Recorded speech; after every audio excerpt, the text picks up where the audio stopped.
Hello বন্ধুরা, আজ আমি বানাবো রুই মাছের রুই পোস্ত। দেখো, রুই মাছগুলো প্রথমে আমি নুন হলুদ দিয়ে মাখিয়ে নিয়েছি। আর এবারে আমি কড়াইয়ে তেল গরম করতে দিয়ে দিয়েছি। এরপর আমি এই তেলের মধ্যে মাছগুলো এক এক করে ভেজে নেব। দেখো, মাছগুলো আমি তেলের মধ্যে দিয়েছি, ভেজে নেবো। আর মাছগুলো কিন্তু খুব কড়া করে ভাজবো না, হালকা করে ভাজবো, যেহেতু রুই পোস্ত করব। আর রুই পোস্তটা আমি কাজু কিশমিশ আর পোস্ত দিয়ে করব কিন্তু মেন।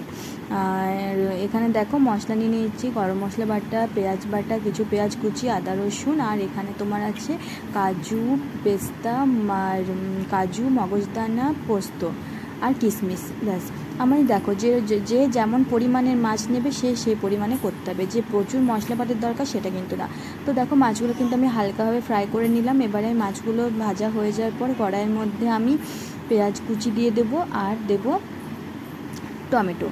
তো টমেটো আর পেঁয়াজ কুচি আমি দিয়ে সেটাকে ভালো করে ভেজে নেব, কিছুক্ষণ ভেজে নেব ভালো করে, যেন ব্রাউন ব্রাউন হয়ে যায়। তো দেখো, আমার কিন্তু পেঁয়াজ আর টমেটোটা ভালো করে প্রায় ভাজা ভাজা হয়ে এসেছে। এবারে এটা ভাজা হবার পর আমি এর মধ্যে আদা রসুন পেঁয়াজ বাটা দিয়ে দেবো। এবার ভালো করে দুটো কাঁচা লঙ্কা দিয়ে ভালো করে মশলাটা কষে নেব। কিছুক্ষণ কষে নেওয়ার পর আমি দেখো ওই পেস্ট করা যে পোস্ত বাটাটা আমি দিয়ে দিলাম। ভালো করে পোস্ত বাটাটা ভালো করে মিশিয়ে ভালো করে কষবো, 10 মিনিট কষবো।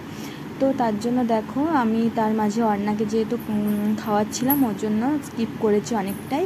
তো এই তো দেখো, ভালো করে আমার ভাজা হয়ে যাবে কিছুক্ষণ, একদম যখন তেল ছেড়ে যাবে সেই টাইমে কিন্তু আমি পরিমাণ মতো জল দিয়ে দেবো। আর আমি জল একটু বেশি দেবো, যেহেতু ভাত দিয়ে খাবো তার জন্য। তো দেখো, পুরো মশলার তেল ছেড়ে গেছে, এবার আমি জল দিয়ে দিয়েছি। জল দেওয়ার পর যখন ফুটতে শুরু করবে, মাছটা ফুটলে আমি মাছগুলো দিয়ে দেবো। তো আমার ঝোলটা প্রায় দেখলাম যে ফুটে চলে এসছে, অনেকটাই ফুটে গেছে। এর মধ্যে মাছটা দেবো। মাছটা দেওয়ার পর কিছু টাইম আবার ফুটবে, তারপর আমি গরম মশলা দিয়ে মাছটা নামিয়ে নেব। তো যদি তোমরা বাড়িতে বানিয়ে দেখতে পারো, খেতে খুব সুন্দর হয়েছিল আর দেখতেও দারুণ হয়েছিল। আর প্লিজ তোমরা চ্যানেলটাকে আমার লাইক কমেন্ট সাবস্ক্রাইব করো। আর নতুন নতুন ভিডিও যদি দেখতে চাও তো প্লিজ চ্যানেলটাকে সাবস্ক্রাইব করো। তো সবাই ভালো থাকবে, সুস্থ থাকবে। আজকের মতো ভিডিওটা এই পর্যন্ত। সবাই ভালো থেকো। আর আমার রান্নাগুলো কেমন হয়েছে সেটাও কমেন্টে জানিও। টাটা।